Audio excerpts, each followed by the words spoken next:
is hot. Fuck, between me and this goddamn computer, bacon in this bitch. Ugh. All right. Next, BlackRock. If you don't know about BlackRock, they are a wealth management firm. They pretty much take the wealthiest people's monies, and they have pretty much one big pool of money, and they invest it into certain things. So right here, with 8.69 trillion in assets as of December 31st, 2022. So as of the end of last year, they had about 8.6 trillion dollars that they manage. Now, I don't know if you understand how money works, but when you have that much money, you can literally decide how things go. Like, you can literally do one thing versus another, and then your opinion isn't just an opinion anymore. It's an actionable. It's an action at that point, because like it's like not just like, oh, because I believe this, I'm gonna put my money over here. Cool if you're a day-to-day American or day-to-day, if you're on the New York Stock Exchange, chances are you're American and you're doing this with your dollars. But if you participate in any kind of stock exchange, you know what I'm saying, you're essentially using your money as a vote of confidence in any direction for these companies, right? Well, when you have $8.6 trillion worth of being able to invest in whatever the case is, it becomes more than just an opinion. Now it becomes like a game changer. Now your opinion takes form and it actually makes a difference. Now people are going to start doing certain things because you have so much money, you're so powerful, and at the end of the day, you could just buy them out completely and tank them. You get what I'm saying? Like, that money becomes power at that point. All right, so let's look at their last time I saw their stock price. Last time I saw their stock price, it was like about $560. It was about $560. So let's see what oh, there you go. And now it's almost at $700. And by the way, that's a little bit down from where it used to be. Yeah, so there you go. So you have an idea of how much money these motherfuckers, are generating. How many shares? How many shares of BlackRock are there? All right, so they have 149, almost 150 million. So let's bust out the calculator real quick. So we're gonna say, pull it over here, please. All right, so we have 150, 123 million. I don't care if it's more than what they actually have, bro. It's close enough, right? Actually, you know what? Fuck you. Let's get the actual number. 149. Bum, bum, bum. All right. And then now we're going to multiply this by the value of each share, which right now is $695. I don't care about the cents, honestly. I mean, I guess that this number really does make a difference. Let's go ahead and see what the exact 0.26. All right. Boom. So essentially, as a company, their value is $104 billion. As far as a publicly traded company, so on and so forth, they're valued at $104 billion. $104 billion, and they're managing over, $8.5 trillion. Let's look at BlackRock portfolio. Let me see. How much money does BlackRock manage? Okay, that's just the one that you're taking the Wikipedia into. That's what you're going to give me? All right, here we go. In April. This is from Bloomberg. All right. According to Bloomberg, and whatever the fuck I could read here without having to give a shit. Get uninterrupted access. Go fuck yourself, bro. I don't even trust you guys to begin with. Assets under management hit 9 trillion in the first quarter. So at the very beginning of the year, first 3 months of the year, these motherfuckers hit $9 trillion. And here we go. BlackRock Incorporated assets under management are set to exceed 15 trillion in 5 years' time. $15 trillion, dog. $15 trillion. And you know the cool thing about BlackRock? It wasn't always that big. It wasn't. BlackRock, I mean, like, if I'm not mistaken, like, what BlackRock is now is what Vanguard used to be. So you see, as of 2022, Vanguard has more than 8 trillion in assets under management, with about 7.7 billion in trillion in global. this is I mean, this is fucking impressive. You know, either way, it's kind of fucking crazy. It's kind of fucking second only to BlackRock. Yeah, I think Vanguard was kind of like the first ones. That being said, when you have that much money, bro, like you're doing more than just giving your opinion every time you fucking invest in something. You understand? It's a lot more. Now, they're gonna get into something called the ESG ratings, which is in part why you've seen so many companies try to go woke, because BlackRock at a certain point started to issue out these ratings for shit as to like, you know, how people positive is this company, and you know what I'm saying, like how good are they at gaining the trust of the people and being able to sell a product or sell a service off of that trust. And that pretty much is what became the ESG ratings, why so many of these other companies started going green or start doing commercials about like this, that, like shit that, I'll put it to you like this, shit that you don't give a like, why is this company giving like their opinion on this matter? You know what I'm saying? Like when, like, I don't know, like here, I'll give you an example. When like this is okay, right? Like it's okay when Starbucks wants to donate money to like small farms in fucking rural countries or, you know, third world countries, because, you know, it just so happens, bro, the soil's fucking clean. Just so how they never really had a crazy super industrial time in that area. So you got clean soil. The rain that fucking falls on it's probably clean too. You get what I'm saying? And at the end of the day, it's just, oh, between the rich soil and the fucking climate and all these things, it's delicious coffee, right? That's the Starbucks example. All right? And I'm not even saying Starbucks is great. Okay? I'm just saying that's the thing they do. All right? They take a stance on a healthier earth, because at the end of the day, it makes sense. If there's a healthier earth, healthier soil, then there's better tasting coffee. Makes sense, right? I'm okay with that. I'm totally cool with that. Right? Versus like, and now I'm just gonna pull an opinion out of thin air. This isn't real. Oh no, not even. I'll give you one perfectly. Disney getting involved in fucking state politics, as far as it goes, the Don't Say Gay bill.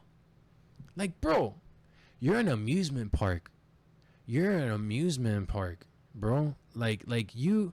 Like, what are you taking that stance because you think that you have a big chunk of individuals that go to Disney that are somewhere on the LGBTQ spectrum? Like is that what you're trying? Like why? That has nothing to do with you. You're an entertainment industry. You're here to entertain. You're not here to get involved in personal politics, right? So why the fuck are you giving us your opinion on this shit? And honestly, like, if not for, I mean, like, I don't like Ron DeSantis. I'm not a fan. Right? I mean, he did pass the constitutional carry thing, which I think is fucking dope. I'm glad. I mean, and honestly, for the rest of the world, that's like, why do you have guns? Listen, bro, you're not gonna take away our guns, because at the end of the day, it's the fucking great equalizer. At the end of the day, it doesn't matter how fucking cool you are. Doesn't matter how much power you think you have. You and I are fucking equal. And I'll tell you why. Because at the end of the day, you try to take my life, I can take yours. Right? So, like, it's just one of those things where it's like, I understand. And trust me, I used to be one of these individuals who was like, guns are dumb. We don't need guns. But the problem is, okay, so that's still true. We don't need guns. But the problem is that you're not going to take them out of the hands of Americans, because it's literally in our fucking Constitution. It's in our Constitution. So I get it. You don't like them, but guess what? Your government and your way of life was built upon never having the right to have it in the first place. Okay? Because your government was probably developed by other individuals who weren't trying to fight off a fucking motherland, who weren't fighting fucking 3 different individuals. You know what I'm saying? Over the course of all of American history, right? We had the fucking French, the Spanish, and then eventually we had to fight off the British the goddamn selves, right? And throughout all that fucking time, guess what we had to defend ourselves? Guns. So you know what? The right to bear arms has nothing to do with, oh, look at the violence in America, and has nothing to do with that. It's just built into our Constitution. That's the way the fucking country was founded. And guess what, bro? You're not going to rewrite that Constitution. You're not. You're not. It's the basis. That's why we have the amendments for, and that's why we add laws like beyond that. You get what I'm saying? It's to make sure that you have guns, but you can't use them for wrong. But you're not about to strip me about my sense of security. You're not about to take away from me my ability to defend myself. And you're saying, well, Gxxsei, just train up and fight and defend yourself with your fist. And I'm saying, yo, bro, you know what? That's a great idea, dog. That's a beautiful idea, bro. That's you know what? That's such a beautiful concept that all I need to do is physically train myself to be able to defend myself. All right. Well, what about the instance when there's 3 or 4 or 5 jackasses? What do you want me to do then? And which, by the way, me with a gun versus 4 or 5 jackasses with guns is still the same problem. I'm still going to get fucked. You get what I'm saying? Like, there's still no out to this for me. But this whole idea of like, you know, like this opinion about how Americans are doing things wrong. Like, bro, listen, like listen, not everything we do is correct. Not everything we do is correct. But at the same time, you can't sit there and act as if you understand what life in America is like. Because guess what, motherfucker? You're halfway across the world, if not all the way on the opposite side of the planet. So, like, I'll put it to you like this. Shut the fuck up. Sit down. It's not your problem. Now, if you're entertained by it, sure. You want to give your opinion on it? Sure. But people getting fucking worked up over it, and then on top of that, like literally classifying an entire fucking race of individuals, aka Americans, as like, oh, they're stupid and they're dumb and they're this and they're that. Like, bro, you're at that point you're just being racist. You get that, right? Like, even though we're all like, you know, it's a multicultural nation, like you do understand that when you subject the entirety of the people and you say they're all like this, they're all, gun drumming, fried food eating, debaters. You're not fixing anything. You know that, right? Like, you're literally wasting your time. You're wasting your time sharing your opinion, which, by the way, is fine by me because I'm not living your life. So waste it as you will. Everything serves a purpose. So go for it. Now, all that being said, rewind it back just a little bit. What we're trying to touch on here is how all these companies are diving into topics that don't have anything to do with them, right? Because they're trying to appease these individuals who manage assets, who have so much control with money.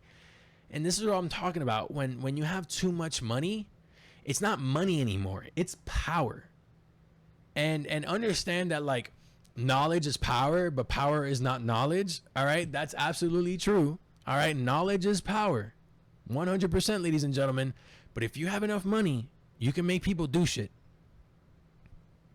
So this is Patrick David, Deconstructs BlackRock's influence and ESG rating. So we're going to dive more into what all this shit means. The Joe Rogan experience. How much, Joe, have you looked at, Larry Fink, Soros, State Street, Vanguard, BlackRock? How much have you looked at what they're doing and what their ties are? I've looked at it. Yeah? Yeah. They're pretty much running everything. Yeah. Mm-hmm. S&P 500. No, you see his face when he said that? They're pretty much running everything. He said that with such sincerity that it actually gave me goosebumps. The number that 88% of the companies on S&P 500, 88% of them, the largest shareholder of those companies is either State Street, BlackRock, or Vanguard. All right. Why does that matter? Okay. So you know how earlier we were talking about like publicly traded? Okay. Publicly traded companies do what's best for their shareholders. So if their shareholders is a bunch of different people, they're going to try to find a way to dance the line in which they meet what they feel is their fiduciary duty to their shareholders, right? They like, oh, you trusted us with your money, so we're going to make this company grow. Okay? And since you own a piece of this company, you get a say in how we do things. Okay? Now, when you own the majority share of a company, it doesn't matter who else owns a piece. It doesn't matter. Because at the end of the day, they own the most chunk. So whatever they say goes. And that's the way that system works. That's the way the fucking stocks work. If you own the majority share of a company, you get say in what they do. All right. Now, mind you, this is much different than what Elon did with Twitter, where he just bought it out completely. Right? Buying out a company completely, obviously you own the whole fucking thing. Right? But here, like, understand that when it's publicly traded, if you have 51% or more of the fucking vote, you literally get to decide everything. So understand that the S&P 500 is literally the top 500 businesses in America. The top 500 businesses in America. How does that get calculated? It's like assets, like how much money they have, what their portfolio looks like. You know what I'm saying? How much wealth do they generate? It's things of that nature. Okay? It's things that regard themselves with the value of a company. So the 500 most valuable companies in America, okay, 88% of them have BlackRock, Vanguard, or what he say, statewide, as their majority shareholder, which means that one of those three companies is literally running the show. All right, and I don't know what 88% of whatever the fuck that is. So 500. By the way, if you want to calculate a percent, you do times. You see that percent? I want to know what 88% of this number is. So multiply it by 0.88.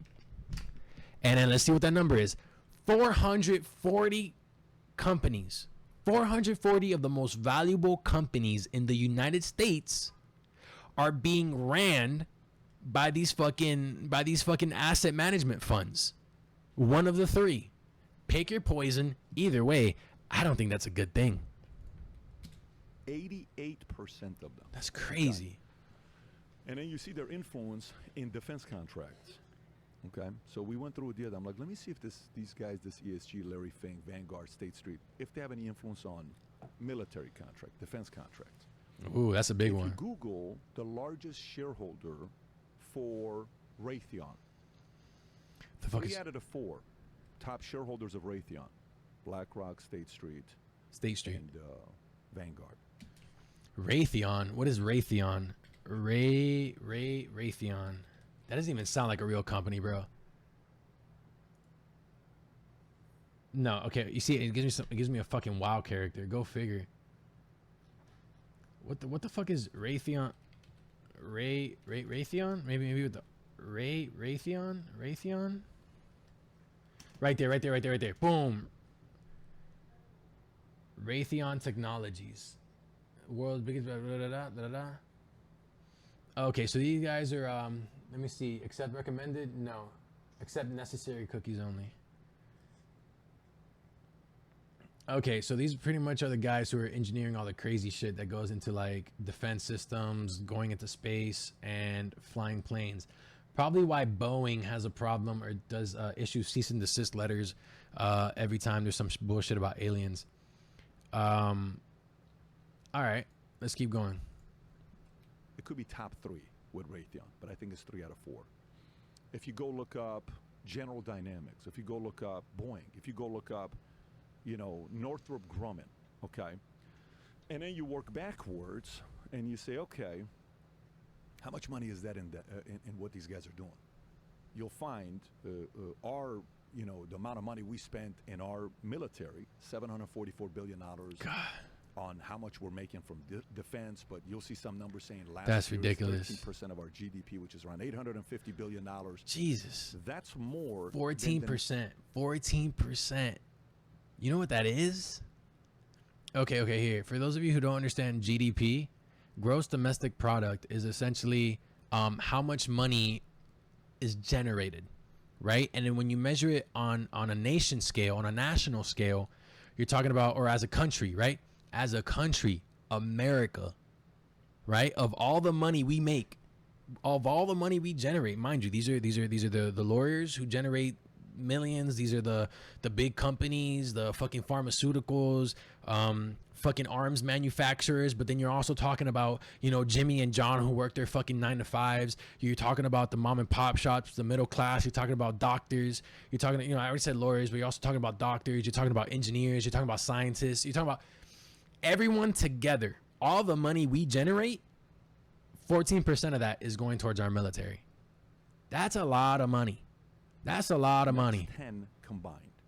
And then you're talking about these asset management firms that are literally majority shareholders and make decisions in these companies that 14% of all of our money is going to. We gave more money to Ukraine than Russia spent on their military last year. And when you look at these contracts, then you're like, okay, Fink is there, these guys are there. Okay, let's go look at Hollywood. Same thing you see there. Let's go look at pharmaceutical. Let's go look at this. And you're like, wait a minute. They're everywhere. These guys essentially have a monopoly. Well, how big is BlackRock? $10 trillion. How big is $10 trillion? Only 2 countries have a bigger GDP than what BlackRock has, assets under management. US and China. That's how. Isn't that crazy? That's literally out of this fucking world, bro. This asset management firm literally has control and literally has more money under their control than every other country in the world except for America and China. Isn't that's fucking wild, huh? That means little Mr. fucking Australia with your opinion about how we should do shit in the States. Guess what, bro? BlackRock's got more money than your entire country put together. You know what I'm saying? To our poor fucking abused brethren over in fucking the motherland, right? Guess what? Every single one of those countries, we got more money. We could buy those countries if we wanted to. South America, fucking think of Brazil. Think about like fucking Mexico. Think about, well, okay, hold on. Time out Mexico. There's a lot of money, I believe, that moves around in Mexico because the cartels that doesn't really get counted in the whole process. So it might be a little bit more than that, but still, dude, Russia. BlackRock has more money than Russia. This asset management firm literally has more money to play around with than Putin. That's fucking mind blowing. How big BlackRock is. So then they went and they started getting all these other guys to sign on and say, hey, we want you to participate with the same thing as well with ESG. And they ended up having, I think they had 31 signers. I think end of 2022, they got 60 something signers for a total of $70 trillion of assets under management that they're Jesus controlling. Christ. So now they're controlling other places. And just recently, if you saw the rebuilding of Ukraine, did you see this contract? Rebuilding of Ukraine, $400 billion contract. BlackRock and Chase is helping rebuild Ukraine. By the way, there's 2 things going on here. First of all, why? Why are they doing that? Understand that none of these corporations, they don't do anything out of the goodness of their hearts. Okay? They do things that benefit their wallet. Okay? And if you're talking about like, well, who has the best financial advisors? Who's got the best economic advisors? Right? And by the way, if you don't understand economics, that's fine. Just imagine it like this. Economics is literally a study of how things are going, how things have gone, and how it affects money. Okay? And why is that so important? Because money is probably like, it's the number one tell-all for how you really feel. Okay? Because if you really believe in something, if you really trust something, you'll spend your money on it. And you know, don't get me wrong. Sometimes we don't even need all the faith in the world to spend our money. Some of us, at least. But for the most part, like, money is probably the number one way that you can tell where someone's interest is. That's where the idiom "put your money where your mouth is" comes from. It comes from the whole idea that you'll spend money on things you truly believe in. Okay? Now, that being said, the question still remains, why? Why are they getting involved in that? Why? First of all. Second of all, it's fucking Ukraine. It's Ukraine. Both BlackRock and Chase are American companies, American corporations. Why the fuck are you getting involved in something that literally has nothing to do with you unless, and that's what I'm trying to say. All right. So number one, why are you doing this? Well, you have the best advisors. You have the best fortune tellers that modern day science can buy you. Right. And that the modern day education system, I mean, and not even the modern day education system, not the public education system. Okay. I'm talking about the privatized educational system, the one that actually teaches you. Right. You have the best money can buy when it comes to fucking oracles. of the future and how things would work. The individuals that'll tell you, hey, you know what? If you help rebuild this, it'll probably lead to that. And when you lead to that, then you'll probably get this out of it. And when you get this out of it, then eventually will lead to that. Like that's the fucking game they're playing. All right. This is chess. You understand? They're playing chess at that. So first of all, that's the why. And once again, the second one being, bro, it's not even America. What the fuck are you doing getting involved? And then, okay, I'm not a conspiracy theorist, but what the hell is going on here? They have that much control to get everybody to do what they want them to do? Yes. So Dylan Mulvaney, who cares? Why? Bud Light. How does that tie up? You got the DEI, the HRC, the human rights, and all this stuff. And then you go even deeper, which is even the crazier part, with, the education, schools. Like, the biggest union we have in America, I think it's National Education something. NEA is the largest. Yeah. I used to be in the NEA, the National Educators Association. Union. We have 3 million teachers are part of that union. And you look at that and you go deeper in that with open society and who's funding it, who's the money behind these organizations. Comes back, Soros. How do you feel about the kind of power they have right now to fight against them? Because this isn't like a billionaire can come out and say, I'm going to go up against these guys. And then think about it, like, besides the fact that teachers are already so fucking undervalued, underpaid, right? And the fact that that's led to us having a fucking shortage of educators in America, in the public system, right? And then to think that the individuals that you trust to fight for you, right? The individuals you trust to lay your claim, right? These are the same individuals who are also behind the scenes paying the other motherfuckers to make sure that you don't get what you want. It's like you're getting, bro, you're getting the blade and the shaft. You understand? America with iPhones? I think it's like 60. 58%, 60%. 58%. That is already a monopoly. But who's knocking on the door of Apple? Tim Cook saying, hey, Tim, you got 58%. That's breaking the monopoly law. Nobody is. Ooh, that's something special, ain't it? That's something special, ain't it? You know what I'm saying? Like, what does that mean then? What does that mean then? What would have to happen? Nothing. It's just as simple as allowing some of these other individuals who are trying to create their own fucking cell phones, create their own fucking technology, let them fucking surface the, like, you know what I'm saying? Not allowing Apple to continue to buy these people out, not allowing Google to, because it's either like, right, Apple or Google, right? It's like one of the two phones, right? It's almost like the fucking party system. So what do? Well, you don't allow these companies to continue consuming, and you don't allow these megacorps to just eat small businesses for fucking lunch every day. I think someone's got to break apart.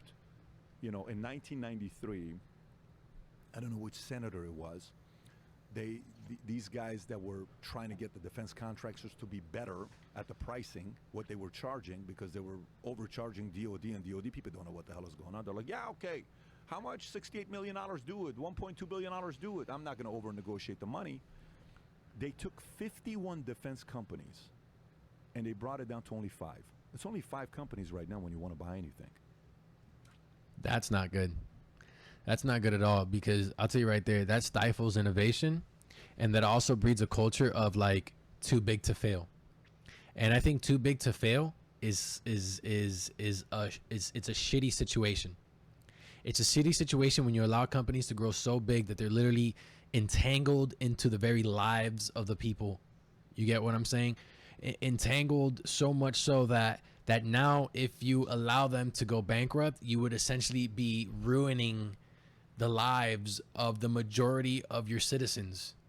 Like, the thing is that you should never have, like Ye said once, no one man should have all that power. All right, well, let's take it to another level. No one company should have all that power, ever. Think about that. So defense contractors is 5.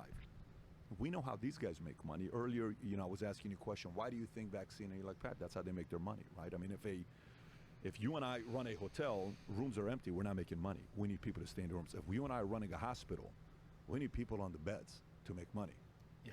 If there's no people on the beds, we ain't making money. if these 5 contractors are fighting for $744 billion, what do they want more of? Wars. They want more people dying. You know the Papa Yep. John's saying, better ingredients, better pizza, Papa John's. You know, these guys is more wars, more people dying, more profits, defense contractors, right? Yeah.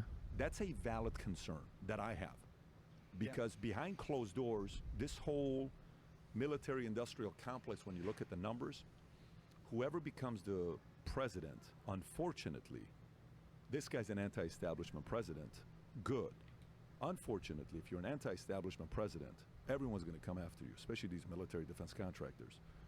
So if Yeah. the president got up and said, if I'm going to be the president, here's what we're going to be doing. We have to look at all the contracts. You can't overcharge us. We have to open it up. Yep. You have to sell some of your companies. You have to let them be independent again. You have to Yep. do this. You have to let them go public, separate. Whatever way you got to break them apart to have competition again, because we don't have that today. You know, so that is a major And also think about like individuals who try to run for office, and think about, because of all the power these other companies have, think about what they can do and how they can intimidate these individuals. Like I'm telling you, Robert Kennedy Jr., all right, RFK, running for fucking president is one of the biggest things of our time, because we're really gonna get to see a lot of shit happen.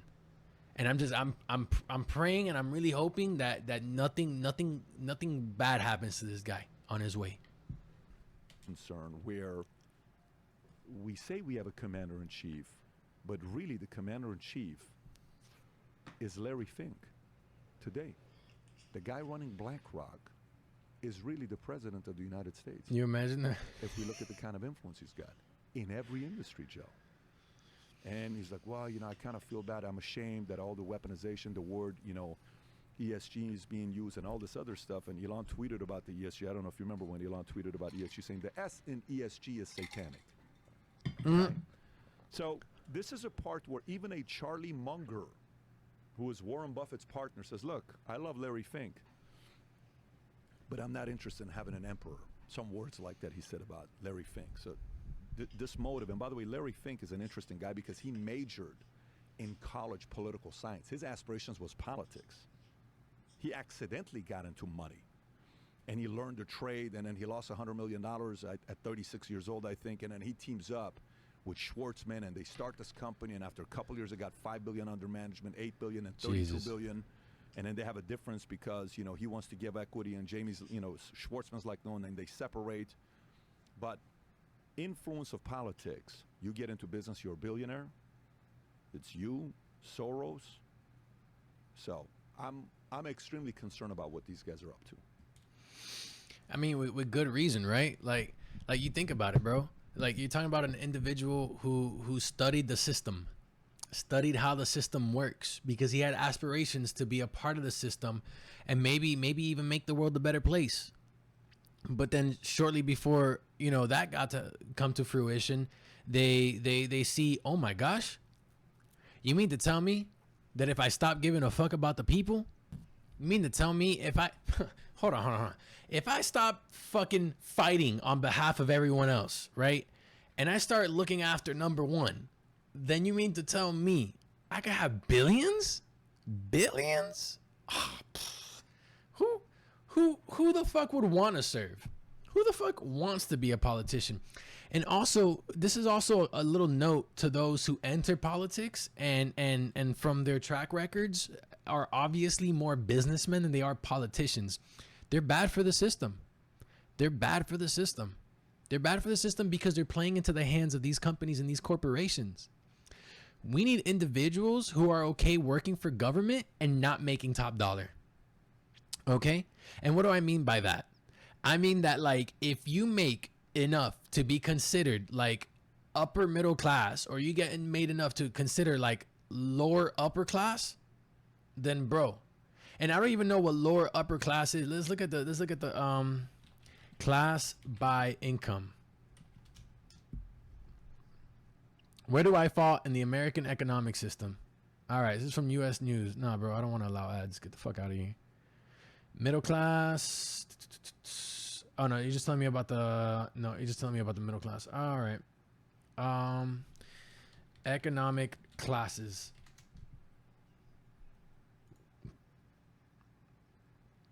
All right. Here we go. Oh, man. You know, I've donated to Wikipedia before. I believe in donating to Wikipedia. You see, this is what I'm talking about, bro. Putting your money where your mouth is. Where if you believe in something, you actually fucking... I've donated money to fucking Wikipedia before. Why? Because, bro, it's literally like the fucking name claims. It's the free encyclopedia, bro. Anyone, any part of the world could have... just all they need is a device that can access the internet, right? And they can get on Wikipedia and learn anything they need to learn. And I get it, bro. It's not the same as like an education. It's not the same as going to an Ivy League. But you know what, bro? If you're dedicated enough, you can learn everything you need to learn from Wikipedia. Now, that being said, let's look at this chart, right?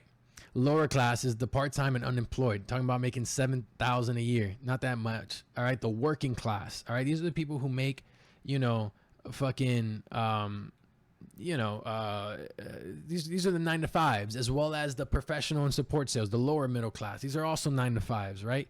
And then when you get to upper middle class, these are what I'm talking about with dentists, lawyers, so on and so forth. And then boom, upper class, CEOs and politicians. All right. So politicians are technically in the upper class, right? And maybe this isn't the best way to measure it, but like, bro, if you're making $250,000 a year, if you're making $250,000 a year and you say to yourself, I need more, you need counseling. You don't need more money. You need therapists. All right. And chances are, believe it or not, I don't even like to recommend this, but you probably also need some form of medication, because the fact that you're so driven by a false sense of security. And then it's not even like driven by like a sense of security or a false sense of security. But the fact that you say that what I have is not enough and you need more and you're making that much, that should be like a fucking red flag when you're signing up to be a politician, when you're signing up to there should be a fucking oversight committee, and it's not made out of politicians. It's made out of like, I don't know, fucking economists and shit. Like, I don't know. Because even saying that out of my mouth makes me wonder how bad it can get if we allowed something like that to happen. But because you might have individuals who who downgrade other individuals just because they have other interests in mind, money once again. But like, there should be just some method, or like, you know, where like we make sure that the politicians who are there aren't the ones that are, you know, trying to reap benefits of the laws they're passing. That's ridiculous, because at that point, like, trust me, as a politician, you are automatically in a different class than every other citizen you represent, because every other citizen you represent is probably professional or some kind of blue collar worker, or more than likely part-time and unemployed, because there's a lot of that in this country. So it's like, where do you draw the line for self-interest when it comes to politics? And it's such an easy thing. And of course, if you offer someone, $300,000 a year, you're going to get paid $300,000 a year. And, oh, by the way, you know what I'm saying? If you bullshit this and you bullshit that, you could turn that into millions. Then of course they're going to be taking money from the left and from the right and from every which way. And of course they're going to be influenced by lobbyists. And of course their opinion and everything they fucking ran on is going to be out the fucking window, because you know what? They're throwing it out along with their integrity. And this is why people don't trust politicians. This is why people like have such distrust in government and how it's ran. It's because we allow individuals to represent us who don't actually represent us. They're just representing themselves. And that's where the fucking shit gets crooked. And we think our president is the most powerful person. That person's not. Because behind closed doors, they're going to be like, look, guys, let's relax. That guy's only going to be there for 4 to 8 years. We're going to be all right. He'll be out. We're running the world. Yeah. We're okay. We were running America, but now we're running the world. We control all the ETFs in America. We're controlling all this stuff. Everyone has to come through us, and we can tell everybody what to do, because everybody fears not getting money from us, from being downgraded. A Tesla on ESG score is nothing, but a Philip Morris gets an A rating. How the hell the company that's Philip Morris has a better environmental social governance score, DEI, not DEI, but the CI, the score they give it over Tesla? So they can bully some of these guys. Let me ask you this. What do you think the goal of ESG is? Why do you think they're establishing these sort of parameters? Like, why is ESG a thing? And what? Why is ESG a thing? Okay, so yeah, okay, here. Just I'll put it to you like this. If you're part of the cool kids club, right? If you're a part of the cool kids club, right? And then you start to set the standard for what cool is, then essentially you get to run the show. And you get to decide who's cool and who isn't cool, right? And then when you do that, you get to make the rules. So when you start giving ratings out, well, guess what? You get to decide who's cool and who's not cool. But the difference between the cool kids club that you might have fucking witnessed in middle school, high school, or even fucking college, all right, is much different than the cool kids club when it comes to asset management funds, especially when they're the biggest one in the fucking world. Because the cool kids club over there gets to decide who sits at our lunch table, while the cool kids club at BlackRock gets to decide what businesses stay open, who gets money, who doesn't get money, who has a job, who doesn't have a job. You see the difference here? I don't give a fuck who I'm sitting next to during lunch, but I sure as fuck give a fuck about whether or not I have a job to go to. I sure as hell give a fuck if my parents have work, if my sister, if my brother, if my family has work, if they're able to put food on the table. You see how that's much more different than whether or not you're a cool kid in fucking high school? It's a big fucking difference, isn't it? What's the benefit of it for them? So Schultz said something very interesting. Schultz says, look, these guys are driven by money. They're not going to do anything to destroy an economy to lose their own money because they want Yeah. that. I said, okay, so very good. Andrew Schultz. I said, And that's a really good point.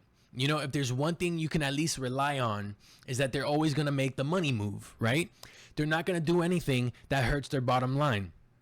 What do you mean, Gxxsei? Why is that important? Well, I'll tell you why. Because sometimes as individuals, we're willing to self-sabotage for the purpose of making a point. We're willing to self-sabotage. We're willing to fucking, hold our tongues. You know what I'm saying? We're even capable of stopping ourselves from taking action, which is a very powerful thing to do. And we're willing to sacrifice the things that we care about, the things we love, because we know that we're serving a greater purpose. Okay? So that's a very powerful individual thing. Understand? Now, when it comes to corporations, when it comes to BlackRock, they don't do that. They don't do that because all they care about is money. It's a good thing. It's a bad thing. It's a bad thing, first of all, because yes, it leads to them doing all this corruption bullshit, right? All this fucked up shit where they're convincing this way and throwing money that way and getting politicians to say what they want, literally acting as puppeteers for the whole thing. But it's a good thing because at least you know that that's what they're about, and you know that it's like we say like it's better the evil I know than the evil I don't know, right? And the evil we know is that they're just greedy, right? That's their illness, is being too greedy, right? That's not, you know what I'm saying? At the end of the day, it is what it is, but you know it helps you understand that okay, if they make this move, it's gonna be for this reason. If they make that move, it's going to be for that reason. So it's like, you know who you're fighting in this situation versus, like I said, the independent individual, day-to-day citizen who is willing to, sacrifice on one end to achieve a goal on the other. They're not about to stop making money because they believe in something. No, what they believe in is making money. that's a very good point, on what you're saying. Fine. So, you know how sometimes Michael Jackson, you see the interview with him with kids. Oh, they're just sleeping in the bed. That's all it is. And we're just having a great time and we're storytelling. And like, yeah, bro, I get it. It's a little weird. You got a 7, 8-year-old, 10-year-old kid sleeping in your bed and, all this stuff. And it's a little bit fishy what you're talking about here. It's not normal. Yeah. Well, if you're in Hollywood and you've slept with as many people as these people sleep, and then eventually you have to have other options because what else do you do? You have to try new things. How many threesomes have you had? How many this, how many that? So you start trying all these other things, and sometimes these guys go to such and such place. Doesn't matter. It's kind of weird and fishy, right? It's on what you gross. want to do. Great. Okay. So why are these guys doing what they're doing? You have all the money in the world. You live in a $100 million house. Not you, Larry Fink and some of these guys. I don't know if he lives in a $100 million house, Right, but I you know got what the you're money to live in a $100 million. What else do you need? Right. You got nice cars. Jamie Dimon's got a $900 million art collection, according to an article. It's a nice art collection, right? That's You go to all crazy. the nice restaurants. Listen, I listen. I would love a $900 million art collection. I would love, especially because if it's my collection, I probably chose out pieces I like, and it's based on my own personal taste. But I would never have a $900 million art collection knowing that I am just doing it for or like their ill-gotten gains. You understand? I would not want to walk through my own little personal art gallery and then have the thought cross my mind that I fucked over people and that like I did bad things. You know, I started wars, or that like I decimated corporations or startups or like small businesses, or that like I literally, here, I have a golden rule for myself, and it's not necessarily do unto others as you want others to do unto you. I mean, although I think that's a very good golden rule, but here's my rule. All right. And now I'm going to say it now. Okay. You don't take off of somebody else's plate to put onto yours. You understand? You don't take off of somebody else's plate so that you could put onto yours. All right? That is me. That is what I believe in.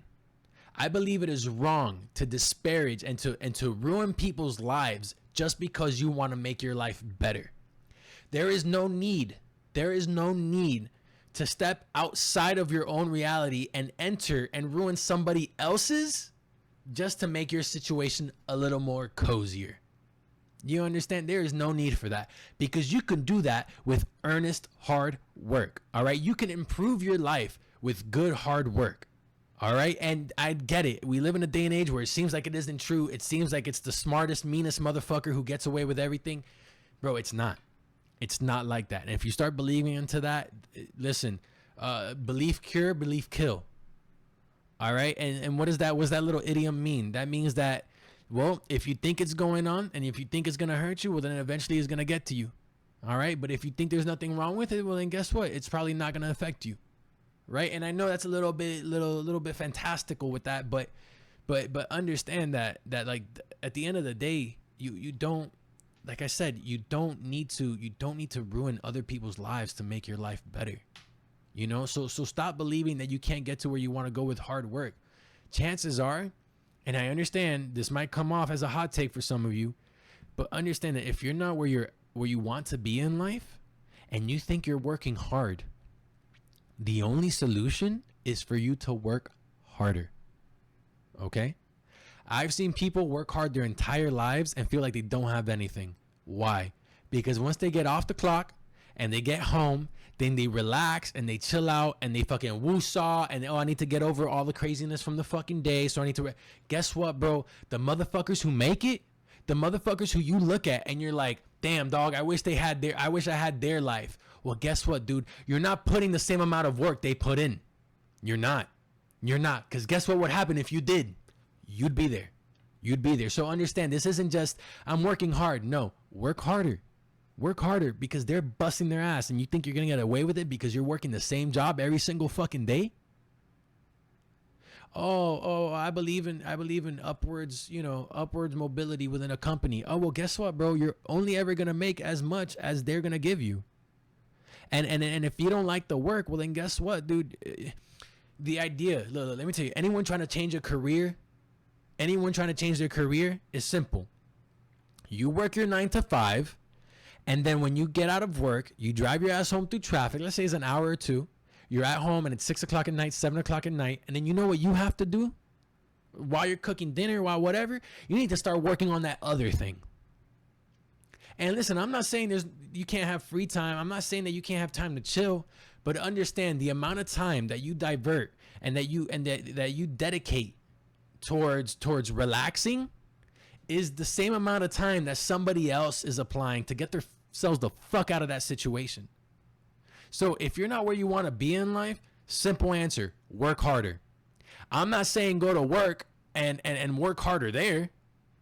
No, work hard enough to keep that job. But then once you get off, guess what? Now start working for yourself. Now start working for your boss, aka you. and put in that fucking work as if yourself, your boss, is the hardest fucking boss you ever had. They see everything you do wrong and they appreciate everything you do right. So fucking push it. Push it. You meet prime ministers, you meet presidents, and then maybe there comes a time when you're looking at a couple of these guys, they're presidents and prime ministers, and you tell yourself, I'd be a better president than you, bro. How the hell am I not reading the country? Or they tell themselves, you think you're a president? You're not a president. You work for me. What else is the motive? But ESG, how does that factor into But that the point is control is what I'm saying. So the motive becomes control more than money. After you have all the money in the world, what's next? It's got to be control or a true vision. So the Soros, when you're talking ESG, that story is a completely different story. You ever heard Soros's interview with 60 Minutes where he says, Soros is the guy who currently runs Disney. George Soros. see myself as a god? Have you ever? Who also runs the majority of media outlets. He owns ABC. He also owns ESPN. They bought fucking Vice because they bit off more than they could chew. You know what I'm saying? Yeah, Disney's a fucking huge conglomerate, a huge fucking media organization, empire, a fucking empire. Now I want to hear this take one more time because this is a very interesting quote. You with 60 Minutes where he says, "I see myself as a god." Have you ever seen this interview or what he says? No. Really? Oh, well, you know what we're gonna do. You know what we're doing. Whoops. George Soros. I am a god. I am a god.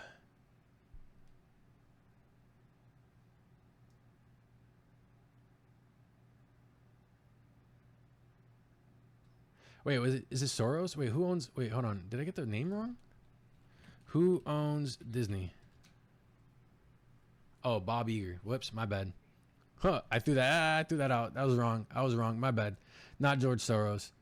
George Soros owns what though?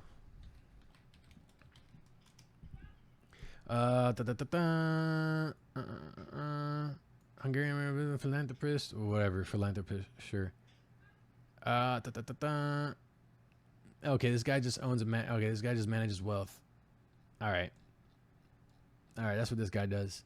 Look, I love how like this philanthropist at the end of that. Like, oh my god, like shut the fuck up. Like philanthropists should like be very much more closer, inspected and regarded as a fucking word, because like we just throw that around for people who donate money to bullshit. You know what I'm saying? Like it should be like businessman and donator. You know what I'm saying? Or like businessman and like fucking. Yeah, donator. Like fuck, like you're a donator, bro. Like you're not really a fucking philanthropist. Philanthropists are people who use their wealth. Why? Hold on one sec. What happened? All right, I don't even know what the fuck point I was making. But he sees himself as a god. Oh my God! Oh, that's what I wanted to look up. I wanted to look George Soros. I am a god.